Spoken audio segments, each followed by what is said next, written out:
but you came up behind him and, with extreme force, struck him to the neck, causing a terrible, utterly unsurvivable wound.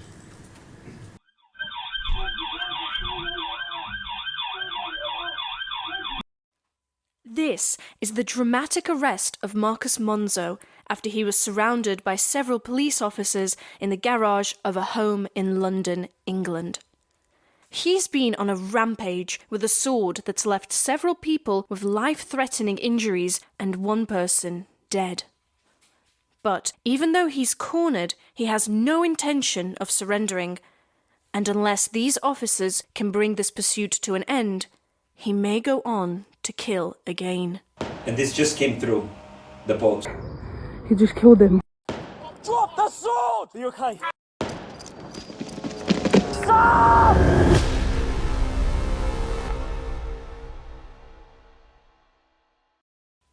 On April 30th, 2024, Hainault, northeast London, England, was the scene of a brutal rampage by a suspect armed with a deadly samurai sword.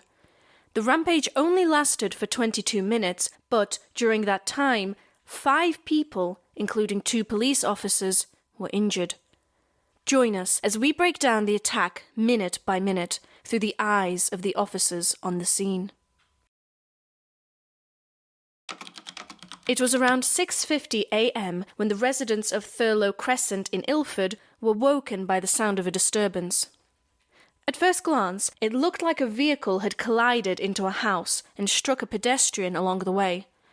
But the truth was even more terrifying.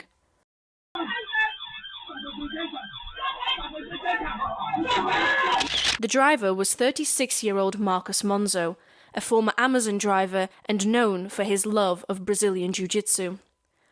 But he also had another passion: swords, especially samurai swords. He'd owned an extensive collection and would show off his skills with the swords on various different videos. He also liked to smoke narcotics and eat hallucinogenic foods, and in the months leading up to the attack, he was consuming much more than normal and appeared to be suffering from the effects. It's alleged that on the morning of April 30th, 2024, he experienced some kind of a narcotic-fueled psychotic episode that led him to take one of his favourite swords and start a campaign of terror that would leave an entire community in mourning.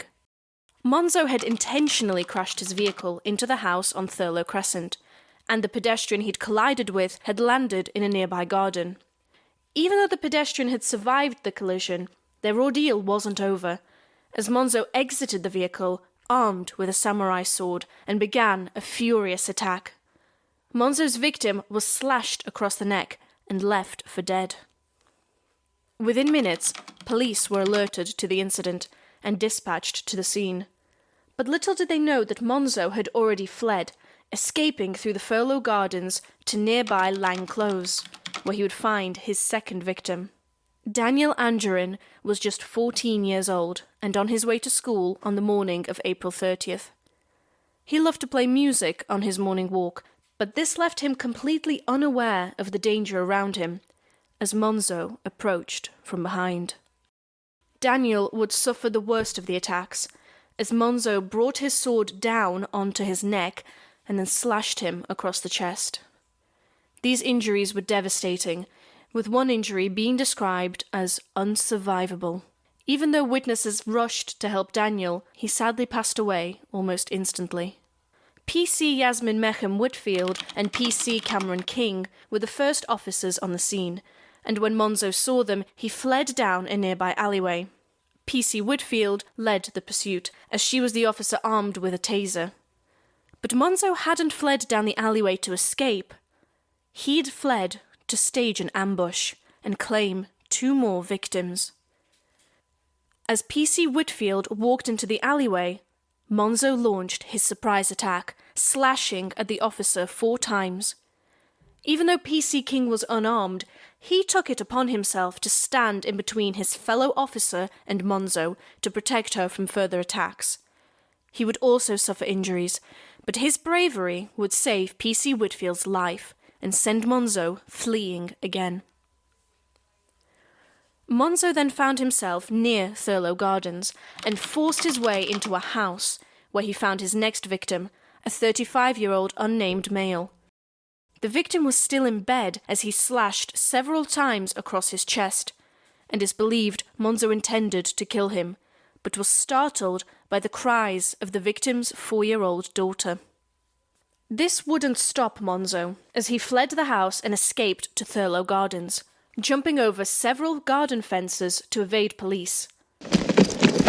Sam! Are you okay? Drop it! Drop the sword! Drop the sword! There's anybody here who believes in God? But he was about to find himself cornered and outnumbered, with nowhere left to run.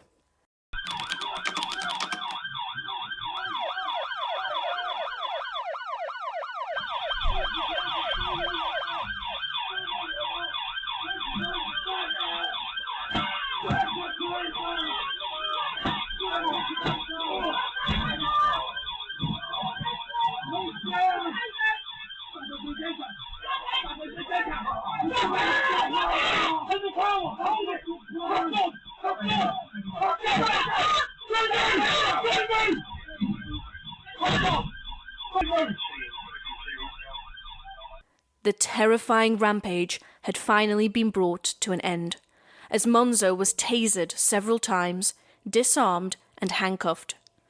In only 22 minutes, Marcus Monzo had killed one person and injured 4 others, in an area that was only the size of a handful of small suburban streets. Thankfully, his 4 surviving victims would all recover from their physical injuries, and some of the officers involved were back on duty within days. PC Whitfield wouldn't recover so quickly, and the last we heard, she was still waiting to return to work. Tuesday, June 3rd, 2025, and Monzo would stand trial at the Old Bailey, London, where he would face several charges, including 1 count of murder for the death of Daniel Anjorin, 3 counts of attempted murder, 1 count of wounding with intent, 1 count of aggravated burglary, as well as several offensive weapon charges. Despite the overwhelming evidence against Monzo, he would plead not guilty, acknowledging he owned several swords, but denying all the other charges. Monzo's defense would claim that he was the victim of a schizotypal disorder brought on by illegal narcotics. They said the use of narcotics had left him dangerously unhinged, and Monzo should face diminished responsibility for his actions. But the prosecution would claim his use of narcotics was self-induced, and therefore Monzo was fully responsible for the attacks. The jury sided with the prosecution, and on June 25th, 2025, Monzo was found guilty of murder, along with another 3 counts of attempted murder, wounding with intent, aggravated burglary, and other weapons charges. But you came up behind him and, with extreme force, struck him to the neck, causing a terrible, utterly unsurvivable wound. On the basis that a person who had committed all the dreadful offences of the 30th of April last year would attract a minimum term of the order of 50 years, I reduce the term I impose on you by a 5th to recognise your mental ill health and previous good character to 40 years. From that, I have to deduct the number of days already served. Therefore, the sentence I pass for count 2, the murder of Daniel Anjorin, is life imprisonment with a minimum term of 38 years and 309 days. Mr. Monzo can go now. Thank you, gentlemen. He was sentenced to serve 40 years before he's eligible for release, meaning there's a good chance this is one criminal who will never see freedom again. And remember, although incidents like this do happen, they're not as common as you might think, so please, don't let this case keep you awake at night.